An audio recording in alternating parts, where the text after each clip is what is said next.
ये मेरा रक्षा खड़ा है जी। हाँ। आज 10-15 दिन से काम ही नहीं है। 100 तो बिल्कुल काम नहीं। 100-200 कभी हो जाता है कभी नहीं, बस यही मसला है। कैसे गुजारा होगा चाचा इन हालात में? गुजारा बस वो मुश्किल ही है। खान साहब को निकाले तो फिर ही कोई हाथ सेट होंगे। खान साहब को तो 1000 दिन हो गए हैं ना, अब तो कहा जा रहा है कि मुश्किल ही है खान साहब निकले। वो नहीं निकले तो फिर मुल्क का हालात, अवाम का हालात आपके सामने ही है। लोग तो रोटी मांगने पे मजबूर है।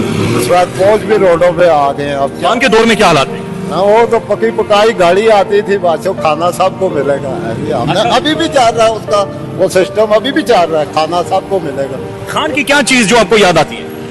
खान के दौर में जी बिल कभी 3000 से ऊपर नहीं गया, पेट्रोल 150 160 से ऊपर नहीं गया। यही चीजें वो अवाम का और मुल्क का खैर ख्वाह है। इससे बड़ी और क्या बात है। वो गरीब अवाम का लीडर है, बल्कि पूरी दुनिया का लीडर है। आप आपका यकीन अभी तक इस बात के ऊपर कायम है कि वो आएगा? इंशाल्लाह आएगा।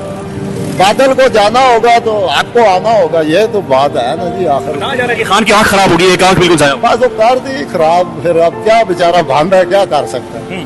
तो अल्लाह करेगा ठीक भी हो जाएगी, यहाँ कोई मसला नहीं। लेकिन वो आएगा आपके पास। हाँ इंशाल्लाह जरूर आएगा, जरूर आएगा। दिल हमारा कहता है कि वो फिर आएगा।